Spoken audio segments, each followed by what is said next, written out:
Scientifically पढ़िया भल लगे आपन कथा बहुत माने सही भला नहने जने बुझी पारिबनी बहुत उच्च स्तर कथा दर्शन गुड़ तत्व। मो कथा टिके सुन जे चेतना शक्तिटा आज्ञा से शून्य रे अछि। आज्ञा शून्य रे चेतना शक्ति अछि। आज्ञा यदि शून्य रे अछि शून्य का धेर नाही पदार्थर परमाणु भितर शून्य अछि जो पदार्थ जो जी सर्वशेष कणिका होची पदार्थर आटम एटम भीतर एबे तो स्प्रिंग थ्योरी आसी गलानी क्वांटम फिजिक्स भी आसी गलानी ना ना एबे नी से बहुत दिन हला जे हमर गोटे कथा होची जे आटम भितरे जो इलेक्ट्रॉन गुडा को बुलुची ता भितरे स्पेस अछि ना नाही स्पेस अछि बस से स्पेस रे इलेक्ट्रॉन बुलुची ता भितरे स्पेस अछि मॉलिक्यूल भितरे स्पेस अछि पदार्थ भितरे स्पेस अछि शून्य सब पदार्थ भितरे अछि माने जगतटा हला शून्य। हाँ साइंस को जगतटा हला शून्य हमको देखा होची जोटा कहउचंती इल्यूजन बा माया। हाँ ना से तो कथा किंतु प्रत्येक पदार्थ भितरे शून्य अछि यदि शून्य अछि से शून्य भितरे जो चेतना अछि से कौन होची ना से चेतना द्वारा पदार्थ प्रभावित हेई पारुने बुझला शून्य भितर जो चेतनाटा रही से चेतना द्वारा आमर electron proton neutron Higgs boson जेते प्रकार कणिका रहला आटम रहला मॉलिक्यूल रहला जहा रहला पदार्थ गुडाक भितर से गुडाक सब से शून्य जो चेतन शक्ति रही ता सहित से माने संपर्क स्थापन करि पारुना। आज्ञा तेणु चेतन शक्ति ता सहित संपर्क करि पारुने ता सहित तार किसी संपर्क नाही। आज्ञा मु तुमको गोटे उदाहरण दे दोची तमे बुझी पारिबो जे तम जो आमे घरे गोटे हीटर जालुछन आज्ञा से हीटर धेरे जो करंट फ्लो होची जो कॉइल धेरे से कॉइल सहित करंट रो संपर्क रही करंट प्रवाहित होबार माने माध्यमटा होची से कॉइलटा ना नाही। आज्ञा आमे सेठी कोन करबा ना गोटे प्लास्टिक स्प्रिंग टे सेठी रखि दबा। आज्ञा प्लास्टिक स्प्रिंग टे लगे दे सेठी करंट दे दबा करंट जीवो कि ना काहे कि जीवोनी तार कारण होची जे प्लास्टिक स्प्रिंग की करंट केबे प्रभावित करि पारु ना।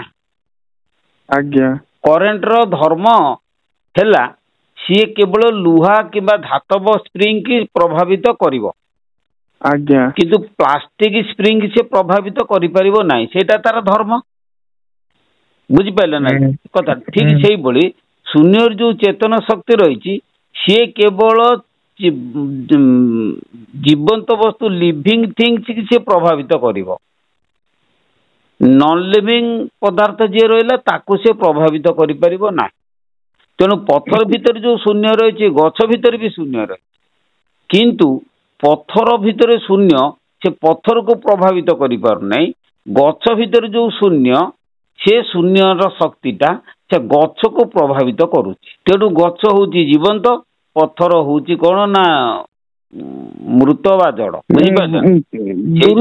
तमे जो जगदीश कौच कि जहाँ कौच से प्रमाण कले पत्थर भीतर भी प्राण अच्छी से केमिति प्रमाण कले अलगा कथा ए विश्वर बाबा प्रमाण शुण जे मोर कहबा कथा शून्य भितरे चेतन शक्ति रही जो चेतन सबु जड़ जैव चेतना प्राणी उद्भिद विश्वर समस्त पदार्थ मध्य शून्य अच्छी बाहर मध्य शून्य अच्छी। आज्ञा अच्छा तेणु भितर शून्य बाहर शून्य मु तुमको आउ गोटे उदाहरण दे पारिबी गोटे माछ पोखरी रे खेलुची अच्छा माछ पेटरे पानी बाहर पानी आज्ञा किंतु माछ पेटरे जो पानी से माछ को प्रभावित करूची आज्ञा किंतु कलसी भीतर थिबा पानी से कलसी की प्रभावित करि पारुना धइल ना कथाटा को। आज्ञा आज्ञा माछ पेटरे जो प्राणी से माछ को प्रभावित करी माछर जीवन संसार से करि पारुची द्रव्यभूत करुची ताकर अम्लजान सेतुरु नेइकरी माछ तार बंचुची इत्यादि इत्यादि कथा किंतु कलसी भीतर जदि से गोटे कलसी की नेकी जदि पोखरे बुड़े दवा कलसी भीतर रहिबो पानी बाहर रहिबो पानी किंतु कलसी भीतर बाहर पानीटा से कलसी की प्रभावित करि परिबो नै काहे कि धर्म हला से जल को ଗ୍ରହଣ କରିବ କିନ୍ତୁ କଳସୀର ଧର୍ମ ନାହିଁ ସେ ଜଳକୁ ଗ୍ରହଣ କରିବାର। ଠିକ ସେଇଭଳି ଯେ ପଥର ଭିତରେ ଶୂନ୍ୟ ଅଛି, ପଥର ବାହାରେ ଶୂନ୍ୟ ଅଛି, କିନ୍ତୁ ପଥର ଭିତରେ ଯୋଉ ଶୂନ୍ୟ ଅଛି ସେ ଶୂନ୍ୟ ପଥରର ଧର୍ମ ହେଲା ସେ ଶୂନ୍ୟ ସହିତ ସେ ସମ୍ପର୍କ ରଖିପାରିବ ନାହିଁ। ଆଜ୍ଞା। ପଥରର ଧର୍ମ ହେଲା ଯେ ତା ଭିତରେ ଯୋଉ ଶୂନ୍ୟ ଅଛି ସେ ଶୂନ୍ୟ ସହିତ ସେ ସମ୍ପର୍କ ସ୍ଥାପନ କରିପାରିବନି, ଏଇଟା ତାର ମୂଳରୁ ଧର୍ମ, ବୁଝିପାରିଲେ ନା। କିନ୍ତୁ ଗଛର ଧର୍ମ ହେଲା ତା ଭିତରେ ଯୋଉ ଶୂନ୍ୟ ଅଛି ସେ ଶୂନ୍ୟ ସହିତ ଗଛର ପଦାର୍ଥ ଗୁଡିକ ସମ୍ପର୍କ ସ୍ଥାପନ କରିବ। ଆଜ୍ଞା।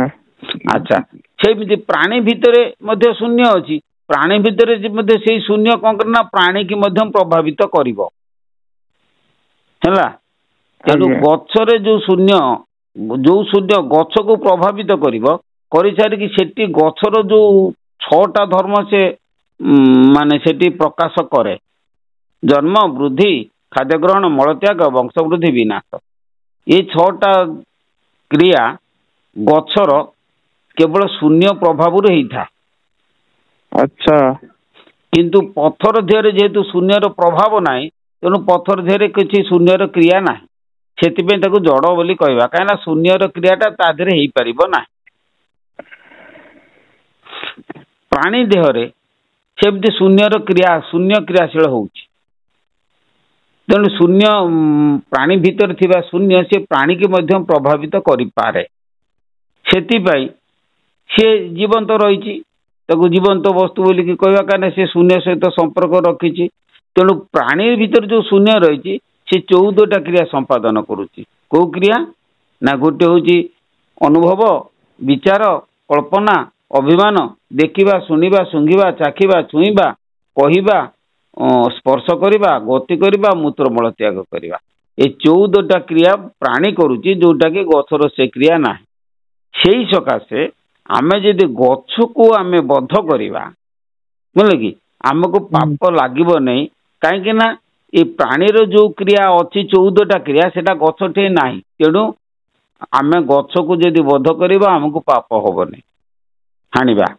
କିନ୍ତୁ ପ୍ରାଣୀକି ଯଦି ହାଣିବା ପାପ ହବ, କାହିଁକି ନା ଏଇ 14ଟା କ୍ରିୟା ଯେହେତୁ ପ୍ରାଣୀ ଠେଇଁ ଅଛି, ଏଇ 14ଟା କ୍ରିୟା ଯୋଉ ପ୍ରାଣୀ ହାଣିବ ତା ଠେଇଁ ମଧ୍ୟ ଅଛି।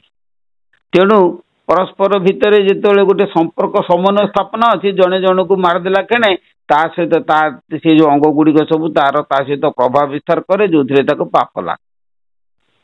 ଗୁରୁଜୀ ଆମେ ତ ମାରୁଛୁ ଆତଙ୍କବାଦୀ କି ଆମେ ମାରୁଛୁ। ହଁ, ତମେ ଯୋଉ ଆତଙ୍କବାଦୀ କି ମାରୁଛ ସେ ଯୋଉ ମାରିବାରେ ସେଥିରେ ବି ପାପ ହବନି। କାହିଁକି ପାପ ହବନି ଶୁଣ, ଆମ ଶାସ୍ତ୍ର କହୁଛି, ଆମ ଶାସ୍ତ୍ରରେ ପ୍ରମାଣ ଅଛି ଯେ ଗୋଟେ ଗାଁକୁ ରକ୍ଷା କରିବା ପାଇଁ ହେଲେ ଗୋଟିଏ ବ୍ୟକ୍ତି କି ଯଦି ମାରିଦବ, ଗୋଟେ ବ୍ୟକ୍ତି ମନେକର ଯୋଉ ଗାଁରେ ଉତ୍ପାତ କରୁଛି, ତେଣୁ ଗାଁଟାକୁ ନଷ୍ଟ କରିଦଉଛି, ସେଥିପାଇଁ ଗାଁର ମାନେ ଗ୍ରାମ୍ୟ ଲୋକମାନଙ୍କୁ ସୁରକ୍ଷା ଦେବା ପାଇଁ ଆମେ ଯଦି ଗୋଟେ ବ୍ୟକ୍ତିଗତ ଲୋକକୁ ମାରିଦବା ତାହେଲେ ଆମର ପାପ ହବନି। ଗୋଟିଏ ଜିଲ୍ଲାକୁ ରକ୍ଷା କରିବା ପାଇଁ ଗୋଟେ ପରିବାରକୁ ଧ୍ୱଂସ କରିଦେଲେ ଆମର ପାପ ହବନି। ଗୋଟିଏ ଦେଶକୁ ରକ୍ଷା କରିବା ପାଇଁ ହେଲେ ଗୋଟେ ପଞ୍ଚାୟତ କିମ୍ବା ବ୍ଲକକୁ ଆମେ ଯଦି ନଷ୍ଟ କରିଦେବା ତାହେଲେ ଆମର ପାପ ହବନି। ଗୋଟିଏ ଦେଶକୁ ରକ୍ଷା କରିବା ପାଇଁ ହେଲେ, ବୁଝିପାରିଲେ ନା, ସେଇଭଳି କ୍ଷୁଦ୍ରତର ଜିନିଷକୁ ଯଦି ଆମେ କରିଦେବା ପାପ ହବନି। ସେଇଭଳି ଯେ ଶହ ଶହ ଲୋକଙ୍କର ଜୀବନ ବଞ୍ଚିବା ପାଇଁ ଆମେ ଜଣେ ଆତଙ୍କବାଦୀକି ଯଦି ଆମେ ଧ୍ୱଂସ କରିଦଉଛନ୍ତି ତାହେଲେ ଆମର ପାପ ହବନି। ୟାର ଉଦାହରଣ ଆମର ଅଛି କୋଉଥିରେ ନା ରାମାୟଣରେ। କାହିଁକିନା ଶହ ଶହ ମୁନି ଋଷି ମାନଙ୍କର ଜୀବନ ବଞ୍ଚିବା ପାଇଁ ଗୋଟିଏ ପାପୀ ରାବଣକୁ ସିଏ ଯେତେବେଳେ ବଧ କରିଦେଲେ ତାଙ୍କୁ ପାପ ଲାଗିଲା ନାହିଁ। ଗୁରୁଜୀ ଗୀତାର ତ କୃଷ୍ଣ କହିଛନ୍ତି ଯସ୍ୟ ନାହଂକୃତ ଭାବ ବୁଦ୍ଧି ଯସ୍ୟ ନ ଲିପ୍ୟତେ ହତ୍ୱାପି ସଂଗୀମାନ ଲୋକା ନ ହନ୍ତି ନ ନିବର୍ତ୍ତତେ। ବାସ୍, କିଛି ଅସୁବିଧା ନାହିଁ। ତାପରେ ଗୁରୁଜୀ ଆଉ ଗୋଟେ କଥା ଅଛି, ଆପଣ ଯେ କହିଲେ ଗୀତାର ଗୋଟେ 18 ଅଧ୍ୟାୟର ଶ୍ଲୋକ ନମ୍ବର 40 ବୋଧେ ଅଛି, ନ ତଦସ୍ତି ପୃଥିବ୍ୟା ବା ଦେବୀ ଦେବେଶୁ ବାବୁ ନ ସତ୍ୟ ପ୍ରକୃତି ଜାମୁକ୍ତ ଯା ଦେବୀ ତ୍ରିଭୁଗୁଣେ। ହେ ଅର୍ଜୁନ, ପୃଥିବୀର କୌଣସି ପ୍ରାଣୀ ବା ପଦାର୍ଥ ନାହିଁ ଯିଏକି ମୋର ଏଇ 3 ଗୁଣର ଊର୍ଦ୍ଧ୍ୱରେ। ଆଉ ଗୋଟେ ଗୁରୁजी ଆପଣ ବି ପଢିଥିବେ ସବୁତ ଉତ୍ତପ୍ରୋତ ଭାବେ ଜଡିତ ଗଛ ହଉ କି ପଥର ହଉ ଆପଣ ପଢିଥିବେ ତ ଗୀତା ଯେହେତୁ ସପ୍ତମ ଅଧ୍ୟାୟ ଶ୍ଲୋକ ନମ୍ବର 7 ବୋଧେ ହଁ 7 ମତଂ ପରଂ ତରପ ନାନ୍ୟତ୍ କିଞ୍ଚିଦ୍ ଦସ୍ତି ଧନଞ୍ଜୟ ମୟି ସର୍ବମିଦଂ ପୁତ୍ରଂ ସୂତ୍ରେ ମଣିଗଣାଇବ।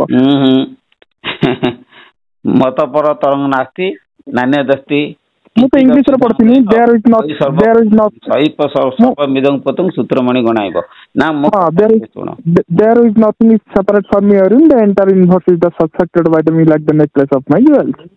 ଗୁରୁଜୀ ମୋର ଗୋଟେ ନିବେଦନ ଆପଣ ଏଇ ଯୋଉ କଣ ଗୋଟେ କି ରଥ ପ୍ରତାପ ରଥ ନାସ୍ତିକ ଅଛି ଯୋଉ କହୁଛି ପୃଥିବୀର ଆମେ 14 କୋଟି ଦୂରର ସୂର୍ଯ୍ୟର ପ୍ରଭାବ ପଡୁନି ଗୁରୁଜୀ ଏଟା ଗୋଟେ ମିଛ କଥା ଆମେ ସୂର୍ଯ୍ୟରୁ ପୃଥିବୀ ତିଆରି ପୃଥିବୀରୁ ଆମେ ତିଆରି ୟାକୁ କୁହନ୍ତି ଏମ୍ପାଥି ସାଇନ୍ସ ଭାଷାରେ ସୂର୍ଯ୍ୟର ଯାହା ରେଡିଓ ଆକ୍ଟିଭିଟି ହୁଏ ଆମ ଦେହରେ ବି ପ୍ରଭାବ ପଡେ କିନ୍ତୁ ସେଟା ଗୋଟେ ମୂର୍ଖଟେ ଲୋକଙ୍କୁ ସବୁ ଏଇଭଳିଆ କରୁଛି କାହିଁକି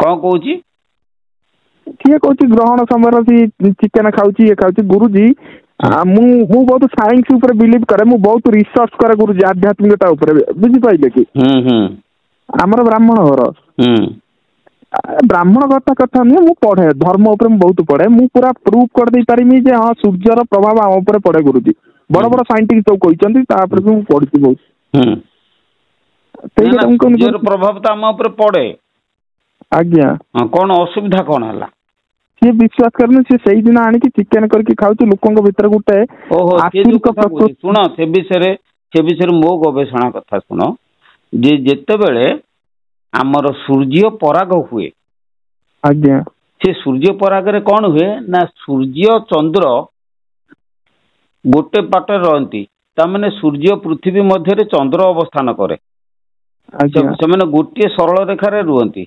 ଯୋଉଥିରେ କି ଯେ ପୃଥିବୀରେ ଆକର୍ଷଣ ଆଟ୍ରାକ୍ସନ ପାୱାର ଟା ଦ୍ୱିଗୁଣ ହେଇଯାଏ ଆଜ୍ଞା ଯଦି ଦ୍ୱିଗୁଣ ହେଇଯାଏ ସୂର୍ଯ୍ୟ ସବୁଦିନେ ଯେତିକି ପରିମାଣରେ ଆମକୁ ଆକର୍ଷଣ କରୁଛନ୍ତି ସେ ପରାଗ ଦିନ ସୂର୍ଯ୍ୟ ଚନ୍ଦ୍ର ଦି ଜଣ ମିଶିକି ଆମକୁ ଅଧିକ ପରିମାଣରେ ଆକର୍ଷଣ କରିବେ ଜଣେ ଲୋକ ତମକୁ ଟାଣୁଛି ଦି ଜଣ ମିଶିକି ଟାଣିବେ ବଳଟା ଅଧିକ ହବ ନାହିଁ ତେଣୁ ଯେତେବେଳେ ସୂର୍ଯ୍ୟ ପରାଗ ଦିନ ଯେତେବେଳେ ଆକର୍ଷଣ ଶକ୍ତିଟା ଏକଦମ ସର୍ବାଧିକ ହେଇଯାଏ ସେତେବେଳେ କଣ ହୁଏ ଆମର ଡାଇଜେସନ ପାୱାର କତରୁ ଆରମ୍ଭ କରିକି ନାନାଦି ପ୍ରକାର ସିଷ୍ଟମରେ ଆମର ଗୋଳମାଳ ଦେଖାଦିଏ ଠିକ ସେଇ ସମୟରେ ସେଥିପାଇଁ ଆମର ମୁନି ଋଷି ମାନେ ବାରଣ କରୁଛନ୍ତି ସେ ଜାଗାରେ ସବୁ ଏଇ ଜିନିଷ ତମେ ଖାଇଲେ ତମ ଶରୀର ଭିତରେ କୁପ୍ରଭାବ ପକେଇବ ତା ଅର୍ଥ ନୁହେଁ ଯେ ସେ ଖାଇଦେଲେ ସାଙ୍ଗେ ସାଙ୍ଗେ ପ୍ରଭାବ ପକେଇବ କୁପ୍ରଭାବ ପକେଇବ ସେଇଦିନ ଯୋଉ ଦିନ ସେ ତାର ପ୍ରଭାବଟା ଜାଣିବେ ମନେ କରାଯାଉ ମୁଁ ଆଜି ହାତଟାକୁ କାଟିଦେଲି ମୋର 15 ଦିନ ପରେ ଯାଇକି ପୂଜ ହେଲା